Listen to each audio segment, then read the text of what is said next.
Pemirsa, kami ajak Anda untuk menyimak hasil survei terkini elektabilitas calon gubernur dan wakil gubernur Jawa Barat. Deddy Mulyadi dan Erwan Setiawan masih unggul pemimpin pada angka 60,3%. Hal ini berdasarkan hasil survei yang dilakukan oleh Foxpol Center pada 11 sampai 20 Oktober 2024 dan melibatkan 800 responden. Kita lihat, ini adalah hasil survei terkini dari Foxpol Center baru dirilis yang hari ini, pemirsa. Deddy Mulyadi, Erwan Setiawan, elektabilitas terkini adalah 60,3%. Artinya masih memimpin. Kemudian di urutan kedua ada Ahmad Saiku Ilham Akbar Habibi dengan hasil survei terkini 17,8% untuk elektabilitasnya. Kemudian Acep Adang Rohiat Gitalis Dwi Natarina 4,9%. Kemudian ada JJ Wiradinata Ronald Suratpraja 5,4%. Jadi JJ Wiradinata ada di posisi 3 dan Acep Adang Rohiat Gitalis Dwi Natarina ada di posisi buncit 4,9%. Namun pemirsa, dari hasil survei ini masih ada swing voters atau pemilih bimbang yang diperebutkan adalah 27,1%. Jadi masih ada pemilih dalam kategori pemilih bimbang atau swing voters yang masih diperebutkan dalam masa kampanye ini oleh pasangan calon gubernur dan wakil gubernur Jawa Barat yang akan berkontestasi pada Pilgub Jabar 2024. Lalu bagaimana dinamika politik Pilgub Jawa Barat dan hasil survei elektabilitas Cagup-Cawagup di Bumi Parahyangan? Kita akan membahasnya bersama dengan Dadang Rahmat Hidayat, pakar komunikasi politik Unpad, dan Pangi Syarwi, founder dan CEO Foxpol Center Research and Consulting. Kita langsung sapa. Iya, selamat sore Pak Dadang, Bang Pangi. Sore Pak Dadang. Baik, saya langsung ke Pak Dadang ya. Pak Dadang, apakah komunikasi politik, kemudian janji-janji kampanye yang ditawarkan oleh 4 pasangan calon gubernur wakil gubernur Jawa Barat ini sudah efektif untuk meningkatkan popularitas dan elektabilitas masing-masing pasangan calon? Pak Dadang. Iya, terima kasih. Kalau saya sampai saat ini melihat ya, masyarakat belum betul-betul menyimak kepada pesan politik ya, pesan-pesan kampanye dari masing-masing pasangan calon. Lebih banyak membicarakan soal latar belakang apa yang sudah menjadi selama ini melekat kepada paslon itu sendiri. Dan apalagi misalnya ada pasangan yang cukup panjang sudah dikenal oleh masyarakat, itu lebih melekat kepada preferensi politik dari masyarakat Jawa Barat. Tapi saya tidak mengatakan bahwa tidak perlu atau tidak penting soal narasi-narasi sebagai janji-janji kampanye. Walaupun mungkin ini belum ya, lebih tepatnya akan mengubah secara signifikan apa yang sekarang sudah berjalan. Bahkan mungkin jika suatu saat nanti ada janji kampanye sebagai bagian dari pesan komunikasi politik, pesan kampanye dari salah satu atau salah dua dan semua ada paslon itu yang sangat kuat, tidak atau belum bisa mengubah ya, karena saya melihat bahwa calon-calon yang sekarang ini lebih banyak dilihat dari background dan exposure engagement dengan masyarakat Jawa Barat selama ini. Baik, kalau menurut Pak Dadang komunikasi politiknya belum efektif tapi lebih pada faktor kedekatan, kemudian kemelekatan yang dikenal oleh warga Jawa Barat. Apakah itu tercermin dari hasil survei yang dilakukan oleh Foxpol Center Research and Consulting hari ini, Bang Pangi, yang diumumkan ya, dirilis hari ini? Ya, tadi sepintas saya lihat ya hasilnya. Mungkin tidak jauh dari preferensi yang tadi saya sampaikan. Misalnya paslon Kang Deddy Mulyadi dengan Kang Erwan, setahu saya, sepemahaman saya lebih lama dikenal oleh masyarakat Jawa Barat dengan eksposur ke Jawa Baratannya, gitu ya, dengan eksposur ke Jawa Baratannya lebih lama, ya. Kang Deddy-nya di Kabupaten Purwakarta dan bahkan belakangan misalnya engagement di media sosial dengan kasus Vina, Kang Erwan di Sumedang, walaupun juga Kang JJ, kemudian Kang JJ terutama ya di daerah Jawa Barat Selatan ke Timur, itu juga mempunyai engagement yang sangat kuat dengan masyarakat di sana. Tapi kalau pasangan Kang Saiku mungkin lebih engagement kepada masyarakat perkotaan, dan itu juga belum dominan ya, walaupun misalnya mempunyai mesin politik yang relatif juga cukup baik ya. Nah, Kang Ilham tokoh nasional sebetulnya, tapi engagementnya yang pernah saya juga sampaikan di beberapa waktu yang lalu, engagement dengan Jawa Baratannya masih perlu ditingkatkan. Nah, Kang Acep juga barangkali itu lebih ke masih lokal, saya kira. Oke. Nah, Bang Panggi, selain faktor kedekatan, apa saja alasan responden Anda menentukan pilihan untuk paslon gubernur, wakil gubernur Jawa Barat dari hasil survei terkini? Ya, tentu dari data kita menarik ya, temuan kita hari ini menunjukkan elektabilitas yang sebetulnya yang menariknya bukan karena alasan memilih, karena memang ada sebagian menunggu masa kampanye, kemudian ada juga menunggu sembako, ada menunggu uang, dan ada juga penyampaian visi misi, tapi nggak terlalu dominan. Itu yang mereka putuskan nanti di masa tenang, dan mereka menunggu waktu yang tepat untuk memutuskan. Karena apa? Karena tadi angka undecided yang mereka sejauh ini yang belum memutuskan itu masih besar ya. Artinya mereka ada di angka yang cukup besar, 38%. Mereka belum punya preferensi pilihan terhadap siapa calon yang mereka putuskan. Mereka belum mengambil keputusan, 38%, meskipun sudah 60% mereka akan memilih, sudah punya calon. Nah, tapi kalau kita mencermati dari data ini, yang menarik adalah justru pada konteks tingkat kedikenalan dan kedisukaan. Nah, kalau kita lihat Deddy Mulyadi itu tingkat kedisukaannya sudah hampir 88%, 88,6, kedisukaannya 74%. Nah, sementara calon-calon di bawahnya itu rata-rata seperti Ahmad Saiku, Ronald, itu masih tingkat kedikenalan 50% dan kedisukaannya 40%. Itu artinya apa?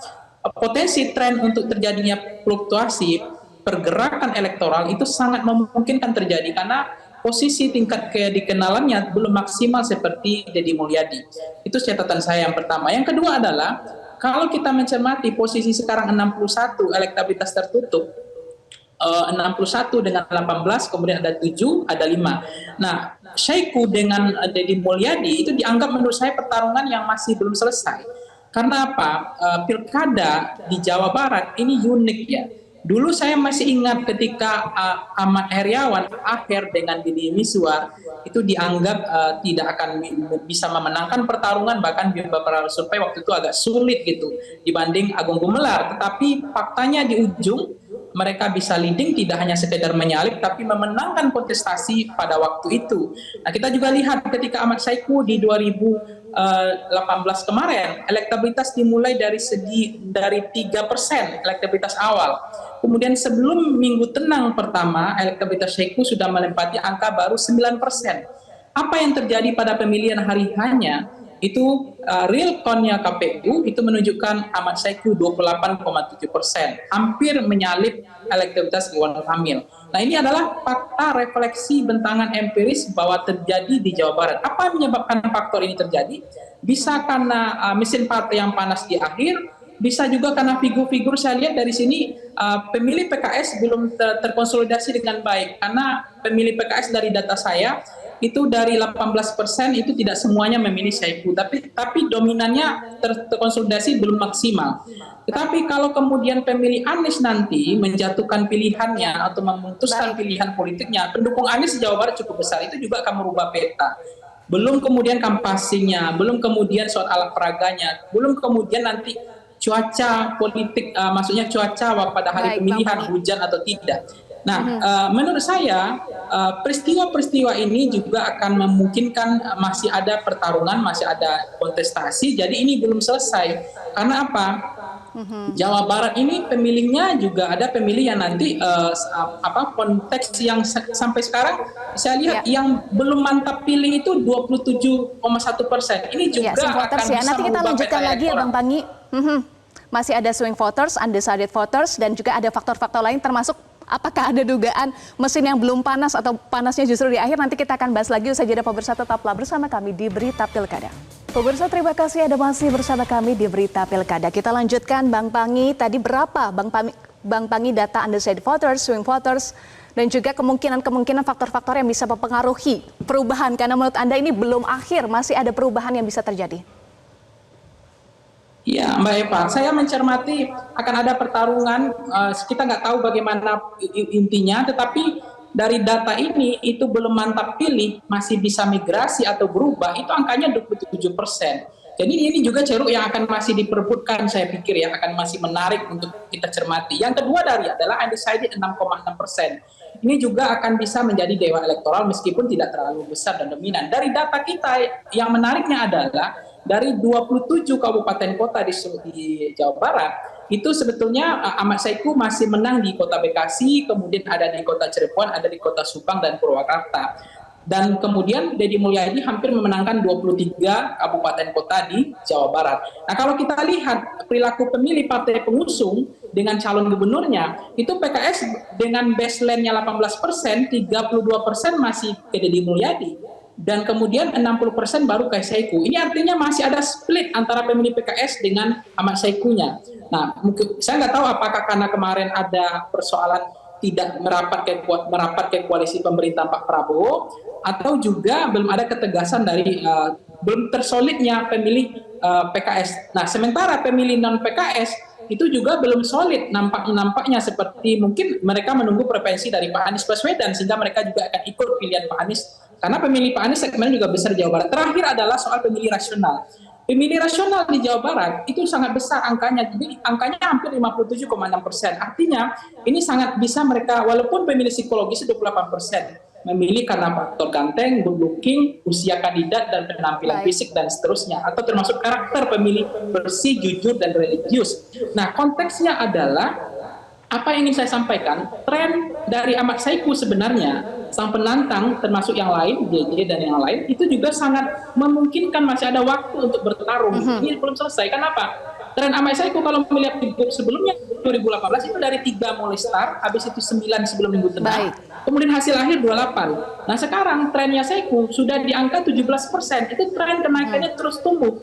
Dari dalam konteks elektoral, kita tidak bisa hanya memastikan bahwa pilkada itu selesai hari ini, tetapi perhatikan soal tren. Kalau tren terus terjadi, kemudian terjadi polarisasi isu, kemudian programatik juga akan berefek, partai ID juga akan panas, kemudian soal personalisasi kandidat makin kuat, maka persoalan elektoral itu sangat fluktuatif, sangat dinamis, dan itu belum selesai menurut saya. Baik, singkat saja Pak Dadang, untuk bagaimana seluruh paslon bisa menjaga atau menaikkan tren elektoral dalam waktu yang tersisa ini? Ya, untuk potensi peluang berubah nih sangat masih ada ya, artinya semua paslon bisa berpotensi, walaupun saya memprediksi bahwa ekstraksi elektoral itu akan berada pada dua pasangan ya, Dedi dan pasangan Pak Saiku gitu ya. Itu saya kira itu ekstraksi yang akan kuat. Nah, ini akan sangat tergantung pada jika di ke depan di samping mesin partai adanya, saya selalu percaya akan selalu ada jika ada doom message, jadi isu yang sangat krusial yang bisa mengubah persepsi masyarakat. Jika tidak ada pesan-pesan komunikasi politik yang sangat signifikan, yang bahasa saya tadi doom message gitu, message yang seperti meteor yang bisa mengubah, saya kira itu ekstraksinya tidak akan terlalu besar. Tetapi semua pasangan calon masih punya peluang untuk meningkatkan tingkat keterkenalan, potensi elektoralnya. Seperti itu saya kira. Baik, semua paslon masih punya waktu ya. Ya, singkat saja Bang Panggi, karena durasi kita sudah terbatas.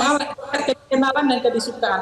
Maka menurut saya ceruk segmennya Pak Deddy Mulyadi dengan Acep maupun JJ itu sama ceruk segmennya. Makin kemudian makin naik potensi ceruknya JJ sama Kang Acep, maka potensi Pak Deddy Mulyadi bisa tergerus. Maka itu sebenarnya segmen pemilih mereka sangat berbeda dengan Saiku, yang misalnya satu ke masjid, satu ke tempat budaya, kafe, itu beda sekali. Masih bisa ada waktu, masih ada perubahan ya, karena kampanye juga masih bergulir. Terima kasih Bang Panggi, Pak Dadang sudah bergabung bersama kami.